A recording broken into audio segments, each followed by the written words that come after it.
Assalamualaikum warahmatullahi wabarakatuh. Selamat siang. Salam sehat, salam sejahtera, salam bahagia buat kalian semua mahasiswa Bapak dari Universitas Bina Sarana Informatika di mana saja kalian berada. Jumpa lagi dengan Bapak dalam pertemuan 5 mata kuliah lobi dan negosiasi. Di dalam pertemuan 5 ini kita akan membahas mengenai yang namanya konflik, ya. Konflik dan masalah komunikasi dalam lobi. Konflik menurut Daniel Webster adalah sebuah persaingan atau pertentangan. Jadi persaingan dan pertentangan itu dikatakan sebagai konflik. Konflik juga menurut Daniel itu dikatakan sebagai keadaan atau perilaku yang bertentangan. Jadi adanya keadaan, adanya persaingan yang sifatnya bertentangan, lalu juga perselisihan dan juga perseteruan. Lalu konflik menurut pandangan tradisional itu merupakan sesuatu yang buruk yang harus dihindari. Lalu kalau menurut Humas, konflik itu sendiri adalah sebenarnya kejadian atau gejala yang biasa maupun alamiah yang tidak bisa dihindari dalam setiap kelompok. Lalu menurut pandangan kaum interaksionis, bahwa konflik tidak saja memiliki kekuatan positif di dalam kelompok gitu ya, tapi juga ada negatifnya. Lalu konflik disfungsional. Konflik disfungsional ini adalah konflik yang fungsional atau memiliki sebuah pengaruh yang positif, ya. Jadi konflik yang punya pengaruh yang positif yaitu konflik yang menunjang tujuan-tujuan kelompok atau individu. Jadi kadang-kadang adanya konflik itu juga menguntungkan kelompok masyarakat atau individu yang lain, atau adanya konflik juga menguntungkan satu perusahaan, ya. Jadi konflik itu juga memang, misalnya contoh sekarang ada konflik Rusia dan Ukraina perang, minyaknya Rusia di embargo, tidak boleh dibeli gitu ya. Maka bagi negara-negara produsen minyak atau migas, ya, itu menjadi sebuah keuntungan adanya konflik perang Rusia. Gitu juga konflik disfungsional atau konflik yang negatif. Nah, konflik yang negatif ini adalah konflik yang menyebabkan kinerja kelompok atau individu itu menjadi terhambat. Misalnya negara Rusia itu sendiri maupun Ukraina itu sendiri dengan adanya konflik peperangan itu menghambat daripada kegiatan perekonomian kedua negara. Lalu alasan atau timbulnya konflik dalam melobi, ya.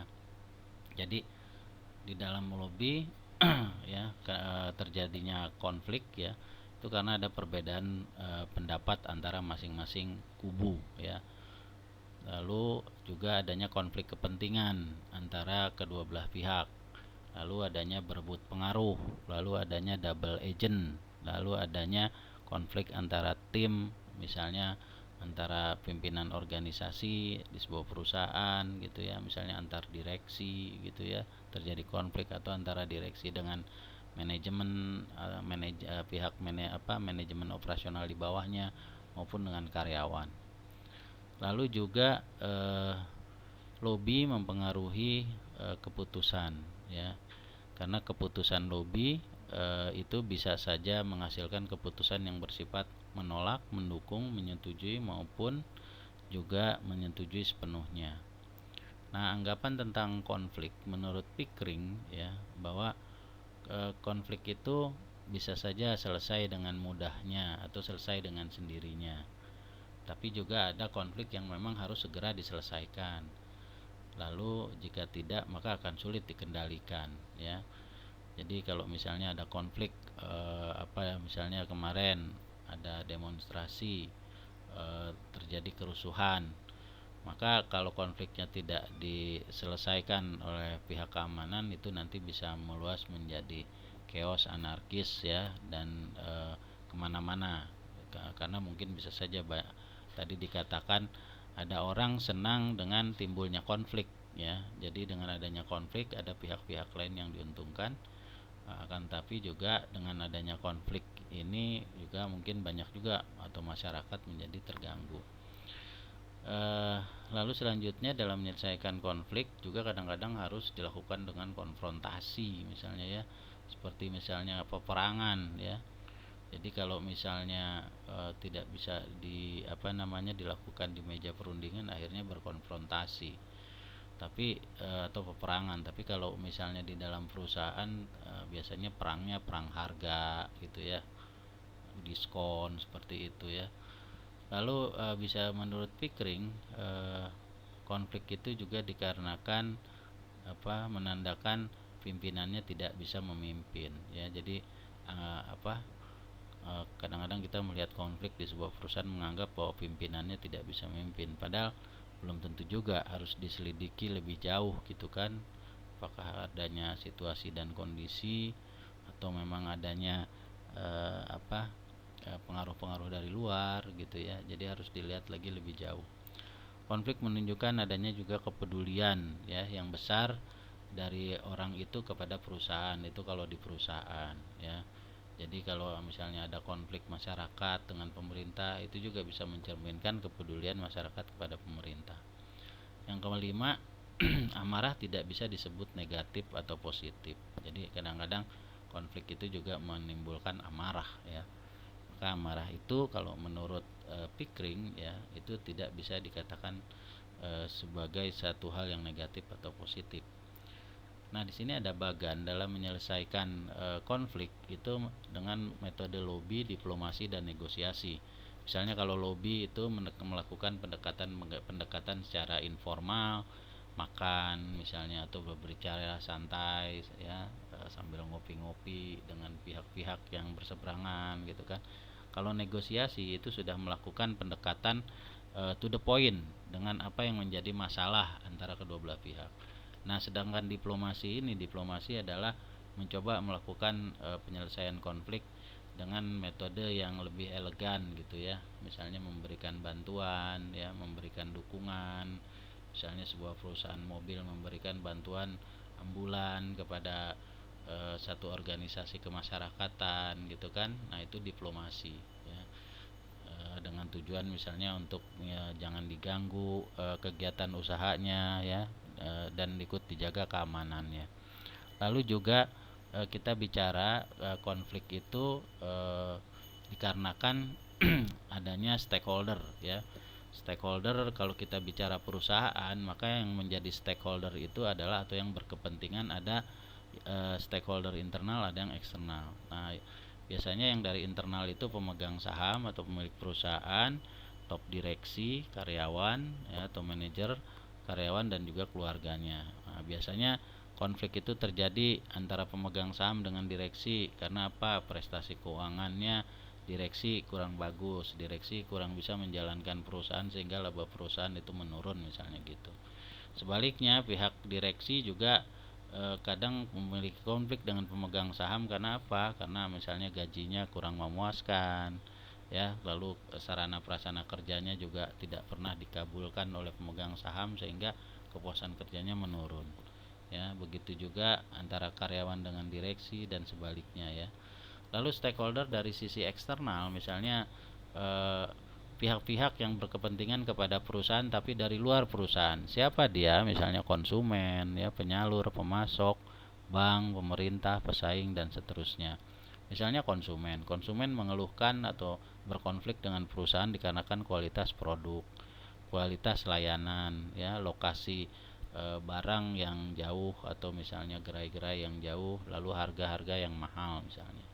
Lalu dari sisi penyalur, misalnya transaksi pembayarannya kok tidak lancar gitu ya.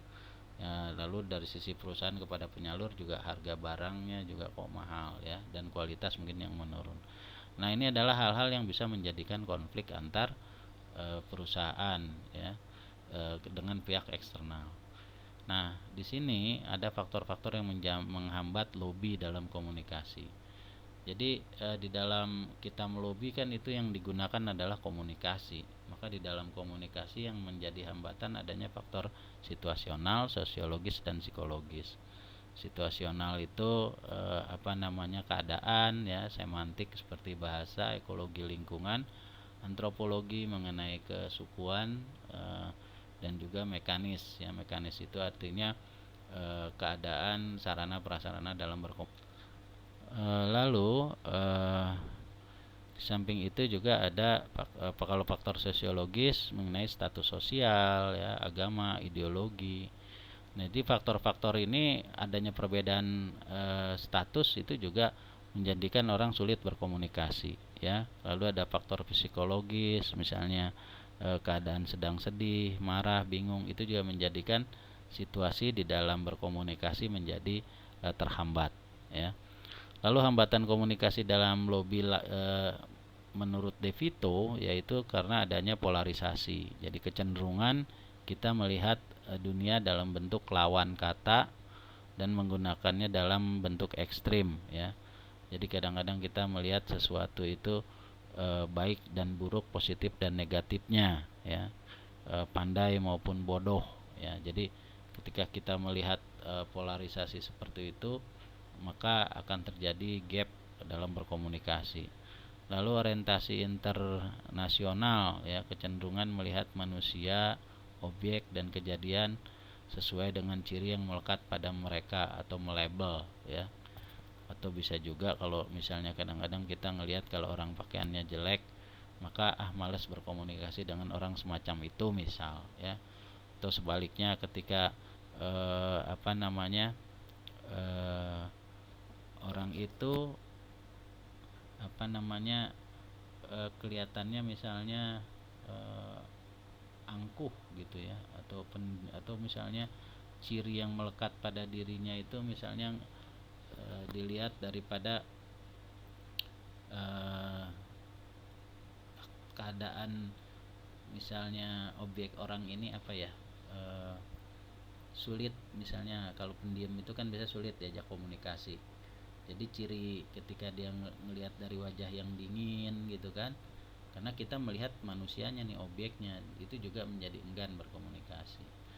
Lalu adanya kekacauan dalam menyimpulkan ya, sehingga terjadi kekeliruan. Jadi akibat adanya orientasi internasional ini juga bisa menimbulkan kekacauan atau kekeliruan dalam menyimpulkan, sehingga muncul pernyataan-pernyataan yang seolah-olah keduanya mengaitkan keterhubungan ya. Jadi kekeliruan dalam satu pernyataan itu atau kekacauan membuat juga menjadi sulit berkomunikasi. Misalnya salah satu pihak membuat pernyataan ya, dimana pernyataannya itu menimbulkan kekeliruan gitu. Misalnya menganggap pihak lain kurang baik tapi tidak didukung oleh data-datanya. Misalnya menganggap pihak lain ini misalnya sebagai penyebab satu kerugian di satu perusahaan, akan tapi sebenarnya dia salah dalam menyimpulkan data ya, sehingga terjadi kekacauan. Lalu implikasi pragmatis ini juga didasarkan pemikiran pragmatis itu misalnya kalau misalnya 1 tambah 1 ya 2, kalau 2 dikurang 1 ya 1 gitu. Jadi itu kadang-kadang di dalam kita melakukan lobby dengan seseorang tidak bisa seperti itu ya, karena manusia itu bukanlah mesin yang kalau diganti spare part yang satu langsung bisa hidup, tapi banyak faktor. Maka kita kadang-kadang kalau kita sudah menyimpulkan seseorang pragmatis, maka itu menjadi hambatan juga di dalam komunikasi untuk melakukan lobby ya. Lalu akibat potong kompas. Potong kompas ini komunikator itu salah mengartikan makna atau pesan dari komunikan gitu ya. Jadi kadang-kadang ketika berkomunikasi kita sudah menyimpulkan sendiri gitu kan, si Ane maksudnya ini gitu kan. Intinya kalau bahasa kasarnya udah gue bisa tebak nih orang ini ngomongnya kemana. Nah itu sehingga keadaan-keadaan yang potong kompas seperti itu juga menimbulkan jadi males berkomunikasi. Sebenarnya seharusnya mendengarkan dulu hingga selesai ya. Wholeness yaitu melihat sebagian fakta atau fenomena ya menjadi sebuah keseluruhan. Jadi ini mirip mungkin seperti orang buta menyimpulkan tentang wujud gajah ya. Jadi orang buta menyimpulkan gajah itu berbeda-beda gitu ya.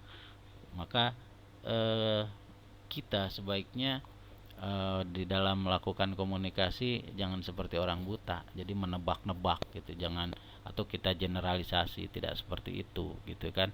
Tapi kita lihat dulu dengan jelas, mendengarkan sebaik-baiknya apa yang disampaikan, baru kita melakukan komunikasi.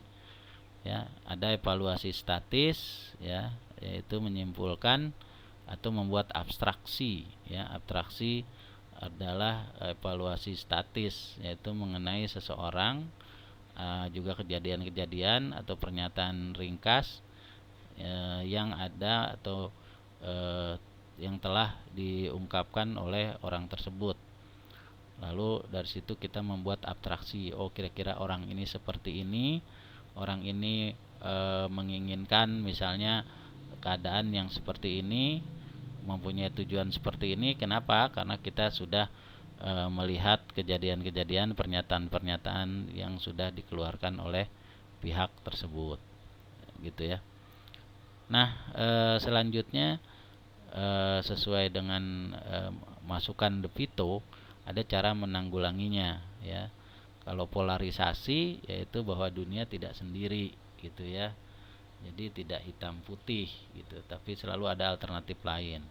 Kalau orientasi interpersonal, bahwa orang atau objek yang menjadi pembicaraan dan bukan memberikan perhatian pada kata-kata yang Anda dengar ya. Jadi kita juga harus melihat keseluruhan dari manusia itu sendiri. Lalu kekacauan dalam menyampaikan fakta yang keliru, maka kita harus menggunakan logika berpikir, premis mayor dan premis minor ya. Lalu bicara pragmatis, maka kita harus melihat penyebab lain ya. Artinya tidak hanya satu masalah terjadi disebabkan oleh satu penyebab, tapi juga bisa ada penyebab yang lain ya. Begitu juga akibatnya. Lalu hambatan, potong kompas, De Vito menyarankan untuk menggunakan istilah lain ya. Setiap pernyataan pastilah tidak lengkap. Lalu evaluasi statis, yaitu memberikan batas waktu saat kesimpulan atau abstraksi itu dibuat ya. Jadi dengan memberikan batasan waktu dan tempat pada saat kesimpulan atau abstraksi itu dibuat, maka bisa segera mengkoreksi atau mengupdate daripada data yang terjadi kekeliruan. Baik ya, kita lanjut lagi. Selanjutnya, baik ya, Bapak lanjutkan. Lalu kita bicara mengenai anggapan salah tentang konflik. Menurut Pickering ya, bahwa alangkah mudahnya jika konflik bisa selesai dengan sendirinya ya. Tapi kadang-kadang konflik harus segera diselesaikan. Kenapa? Karena kalau tidak, tak dikhawatirkan konflik itu akan sulit dikendalikan. Lalu juga menurut Pickering bahwa konflik kadang-kadang memang harus ada konfrontasi, misalnya seperti di Rusia dan Ukraina ya, sehingga penyelesaian konflik kadang sulit untuk dilakukan di meja perundingan sehingga terjadi pertempuran atau peperangan.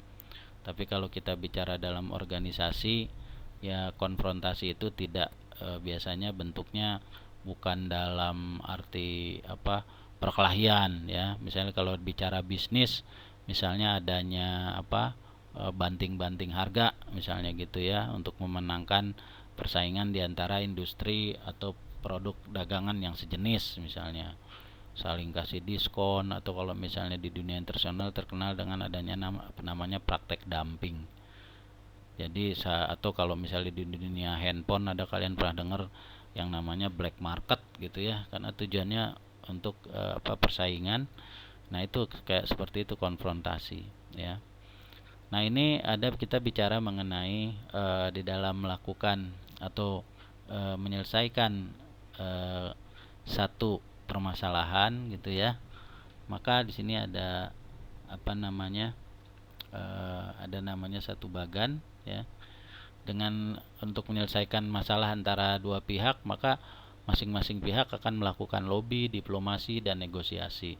Kalau lobby itu artinya melakukan pendekatan-pendekatan secara informal gitu ya, antara dengan pihak yang menjadi hambatan di dalam hambatan eksternal misalnya dalam organisasi. Kalau negosiasi sudah pada duduk di meja perundingan ya, membahas apa yang menjadi permasalahan dan bagaimana harus menyelesaikannya. Kalau bicara diplomasi, maka itu sebenarnya hampir mirip dengan lobby, tapi diplomasi itu bentuknya simbol ya. Simbol misalnya contoh misalnya ada perusahaan Toyota ya, perusahaan Toyota memberikan mobil Alphard misalnya terbaru, tapi dimodifikasi menjadi sebuah ambulan Alphard, lalu diberikan kepada institusi misalnya Polri misalnya sebagai institusi keamanan di Indonesia. Maka penyerahan simbolis Alphard itu bisa kita katakan sebagai langkah diplomasi yang tujuannya adalah minta tolong apabila ada kepentingan PT Toyota berkaitan dengan izin, berkaitan dengan kegiatan organisasi Toyota baik di jalan maupun di mana saja berada, tolong dibantu, dipermudah, misalnya seperti itu. Atau bisa juga dikatakan bahwa Toyota itu adalah sebuah perusahaan yang mendukung kegiatan Polri ya, sehingga itu juga menyampaikan pesan kepada pihak lain untuk tidak mengganggu Toyota gitu, karena Toyota sudah melakukan kerjasama hubungan bilateral yang baik misalnya seperti itu ya. Nah ini kalau kita bicara perusahaan ya, perusahaan itu ada stakeholder itu artinya yang berkepentingan dengan perusahaan. Bicara stakeholder internal di sini artinya si orang-orang yang duduk di organisasi perusahaan ya. Perusahaan pasti ada pemiliknya, namanya pemegang saham. Pemegang saham akan melakukan lobby-lobby kepada direktur, manajemen mengenai apa? Prestasi keuangan. Sudah pasti dong pemilik perusahaan ingin keuangannya atau labanya bertambah tinggi misalnya setiap tahun.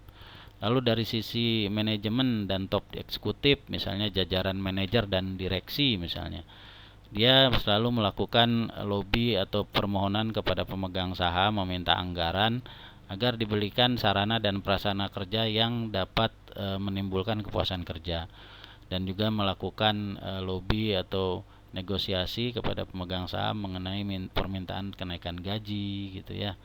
Lalu adanya tantangan baru ataupun karir.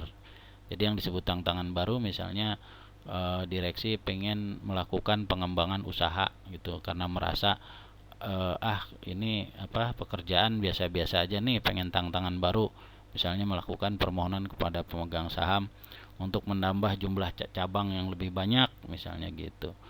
Lalu atau menambah varian produk yang baru gitu, dan juga karir misalnya. Lalu yang ketiga dari sisi karyawan di perusahaan sama, dia akan menegosiasikan atau melobi kepada pihak manajer maupun direksi mengenai sarana prasarana yang dapat menimbulkan kepuasan kerja. Lalu juga dia akan melakukan lobby mengenai permintaan kesejahteraan berupa gaji, adanya supervisi artinya bimbingan-bimbingan dalam bekerja, peluang karir, adanya jenjang karir yang jelas gitu ya. Nah, bagi keluarga karyawan itu sendiri, itu pasti dia akan melobi kepada karyawan, pada suaminya atau pada istrinya, tolong dong kesejahteraan ini keluarga ini, misalnya jaminan kesehatan, tunjangan hari tua, itu tolong diberikan atau difasilitasi. Lalu stakeholder eksternal artinya pihak-pihak yang berkepentingan dari dunia luar organisasi atau perusahaan. Siapa? Konsumen ya. Konsumen ingin apa? Misalnya dia ingin kualitas pelayanan ya, lokasi dan harga. Nah, ini perlu dilakukan lobby-lobby sehingga apa yang diinginkan oleh konsumen itu juga bisa dipenuhi oleh perusahaan ya. Dari sisi penyalur, adanya kelancaran transaksi, pembayaran yang mudah, yang gampang dengan berbagai macam metode elektronik maupun juga yang tradisional, misalnya pembayar dengan uang kertas gitu ya. Adanya stabilitas harga dan kualitas. Nah, pemasok ya, bank, dari pihak bank juga misalnya mengenai kredit apa namanya ingin mendapatkan kredit gitu ya, yang sesuai, kredit yang mencukupi ya, dari pemerintah, kepatuhan terhadap hukum ya, ini dan seterusnya. Maka faktor-faktor yang menghambat lobby tadi adalah faktor situasional, sosiologis, dan psikologis ya. Situasional misalnya bisa apa namanya semantik, ekologi, antropologi, dan mekanik ya. Jadi semantik itu bisa bahasa, misalnya yang diajak ngomong dia bisanya bahasa Portugal misalnya gitu ya, sementara kita bahasa Indonesia. Atau dari sisi ekologis misalnya eh, apa faktor lingkungan gitu ya, jadi lingkungannya nggak kondusif, misalnya adanya pandemi COVID-19 atau musim hujan gitu ya. Lalu antropologis dari sisi suku, kesukuan itu juga kadang-kadang menimbulkan hambatan dalam berkomunikasi ya. Lalu juga mekanis, dari sisi mekanis misalnya alat-alat dalam berkomunikasi itu tidak dapat digunakan gitu ya, misalnya apa itu secara elektronik gitu ya, misalnya televisi atau internet atau telepon gitu kan, maupun alat-alat pendukung dalam berkomunikasi seperti proyektor, slide, komputer, dan lain sebagainya. Faktor sosiologis yaitu adanya perbedaan status antara para pihak yang akan melakukan lobby dari sisi status sosial, agama, ideologi, sehingga ingin melakukan komunikasi karena merasa adanya perbedaan status. Wah, dia kaya, saya kurang, misalnya bingung ngomongnya karena dia sudah internasional panggungnya, kita misalnya masih tingkat lokal misalnya. Dari sisi pendidikan ya, nah itu juga dari sisi psikologis. Psikologis itu adanya kesedihan, kebingungan ya, itu juga menghambat dalam berkomunikasi. Nah, ini hambatan komunikasi dalam lobby menurut Devito ada polarisasi, ada orientasi, ada kekacauan, implikasi, hambatan, dan juga allness ya, evaluasi statik ya. Nah, jadi cara-cara untuk apa namanya menanggulangi hambatan komunikasi dalam lobby ya, yaitu apa?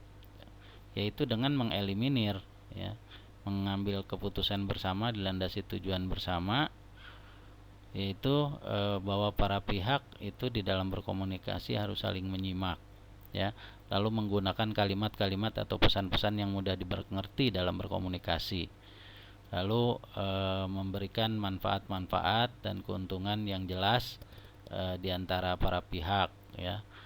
Lalu juga lobby kalau dari kacamata masyarakat, misalnya masyarakat kadang-kadang suka dengan adanya entertainment. Nah, jadi misalnya dari kacamata masyarakat, melobi masyarakat, kadang-kadang masyarakat ada yang suka dilakukan pendekatan dengan entertainment gitu kan, atau memberikan sedikit uang ya, atau kadang-kadang melakukan apa namanya pengaruh-pengaruh menggunakan misalnya ketua RT, ketua RW, lurah gitu kan. Nah, itu hal-hal tersebut dapat apa membuat komunikasi bisa berjalan dengan lancar. Baik ya, demikian untuk kuliah hari ini dengan judul